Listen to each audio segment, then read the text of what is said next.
നമസ്കാരം. സ്വതന്ത്ര ഇന്ത്യയുടെ ചരിത്രത്തിൽ ഒരു പ്രധാനമന്ത്രി ഏറ്റവും കൂടുതൽ കാലം തുടർച്ചയായി അധികാരത്തിലിരുന്നത് ആരാണെന്ന് ചോദിച്ചാൽ നിങ്ങളുടെ ഉത്തരം എന്തായിരിക്കും? സംശയമില്ല, പണ്ഡിറ്റ് ജവഹർലാൽ നെഹ്റു എന്നായിരിക്കും നിങ്ങൾ പറയുന്നത്, അല്ലേ? എന്നാൽ ഇപ്പോൾ ആ ചരിത്രം തിരുത്തി കുറിക്കപ്പെട്ടിരിക്കുന്നു. അതെ, ചരിത്രങ്ങൾ തിരുത്തി കുറിക്കാനുള്ളതാണല്ലോ. 2026 ജൂൺ 10 നരേന്ദ്രമോദി തുടർച്ചയായി 4399 ദിവസങ്ങൾ പ്രധാനമന്ത്രി പദവിയിലിരുന്ന് ആ വലിയ റെക്കോർഡ് സ്വന്തമാക്കി കഴിഞ്ഞിരിക്കുന്നു. ഇതിൽ ഏറ്റവും വലിയ അത്ഭുതം എന്താണെന്നറിയാമോ? ഈ 12 വർഷത്തിനിടയിൽ, അതായത് 2014 അധികാരം ഏറ്റെടുത്തത് മുതൽ ഇന്നുവരെ ഒരു ദിവസം പോലും അദ്ദേഹം അവധിയെടുത്തിട്ടില്ല. ലീവില്ലാതെ ജോലി ചെയ്യുകയാണ്.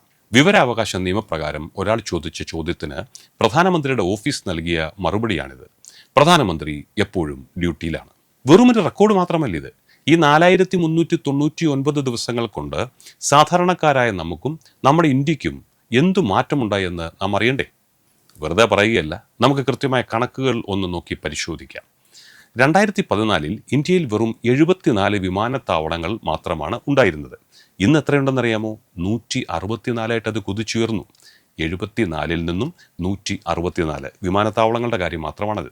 നമ്മുടെ നാട്ടിലെ കുട്ടികൾക്ക് ഡോക്ടറാകാൻ 2014 ആകെ ഉണ്ടായിരുന്നത് 51,348 MBBS സീറ്റുകളായിരുന്നു. ഇന്നത് 1.28 ലക്ഷമായി അത് വർദ്ധിപ്പിച്ചിട്ടുണ്ട്. ഡൽഹിയിൽ മാത്രം പോയി മികച്ച ചികിത്സ തേടേണ്ടി വന്നിരുന്ന കാലത്ത് വെറും 7 എയിംസുകൾ ഉണ്ടായിരുന്ന സ്ഥാനത്ത് ഇന്ന് രാജ്യത്താകെ 23 എയിംസുകൾ തലയുയർത്തി നിൽക്കുന്നു അഭിമാനത്തോടെ. മറ്റൊന്ന്, ഉന്നത വിദ്യാഭ്യാസ രംഗത്ത് 13 IIMകൾ ഉണ്ടായിരുന്നത് 21ആയും 11 IITകൾ ഉണ്ടായിരുന്നത് 23 മാറിക്കഴിഞ്ഞിരിക്കുന്നു. ഒരു രാജ്യത്തിന്റെ പുരോഗതിയിൽ മുഖ്യ പങ്ക് വഹിക്കുന്ന ഗതാഗത രംഗത്തെക്കുറിച്ച് പറഞ്ഞാലോ, 91,287 കിലോമീറ്റർ ഉണ്ടായിരുന്ന ദേശീയ പാതകൾ ഇന്ന് 1,46,572 കിലോമീറ്ററുകളായി അതിവിപുലീകരിക്കപ്പെട്ടു കഴിഞ്ഞു. വെറും 248 കിലോമീറ്റർ മാത്രമുണ്ടായിരുന്ന മെട്രോ ശൃംഖല ഇന്ന് 1095 കിലോമീറ്ററായി നമ്മളുടെ നഗരങ്ങളെ തമ്മിൽ ബന്ധിപ്പിച്ച് ഓടുന്നു. ഇന്ത്യ കണ്ട ഏറ്റവും വലിയ വിപ്ലവങ്ങളിലൊന്ന് നമ്മളുടെ ഡിജിറ്റൽ പണമിടപാടുകളിലാണ്. ഇന്ന് ചെറിയ ചായക്കടകൾ മുതൽ വലിയ ഷോപ്പിംഗ് മാളുകൾ വരെ UPI സ്കാനറുകളുണ്ട്. 2014 വെറും 350 സ്റ്റാർട്ടപ്പുകൾ മാത്രമുണ്ടായിരുന്ന നമ്മുടെ രാജ്യത്ത് ഇന്ന് യുവാക്കൾ സ്വന്തമായി കെട്ടിപ്പടുത്ത 2,34,090 സ്റ്റാർട്ടപ്പുകളുണ്ട്.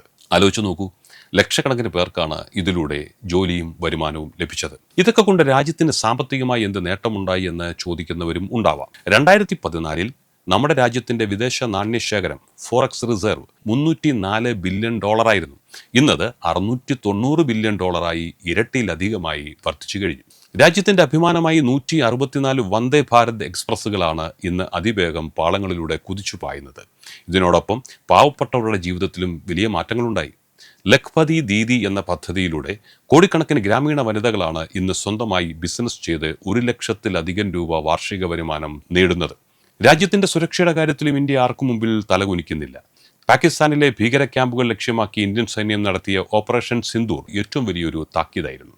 പണ്ട് പ്രതിരോധ സാമഗ്രികൾ പുറത്തുനിന്നുള്ള രാജ്യങ്ങളിൽ നിന്ന് മാത്രം വാങ്ങിയിരുന്ന ഇന്ത്യ ഇന്ന് 80ലധികം രാജ്യങ്ങളിലേക്ക് 38,424 കോടി രൂപയുടെ പ്രതിരോധ ഉപകരണങ്ങൾ സ്വന്തമായി നിർമ്മിച്ച് കയറ്റുമതി ചെയ്യുന്ന വലിയ രാജ്യമായി മാറി. ചുരുക്കത്തിൽ ഈ 4399 ദിവസങ്ങൾ ഇന്ത്യയെ ലോകത്തിനു മുമ്പിൽ ഒരു വലിയ ശക്തിയായി മാറ്റുന്നതിനുള്ള ഉറച്ച അടിത്തറയാണ് പാകിയിരിക്കുന്നത്.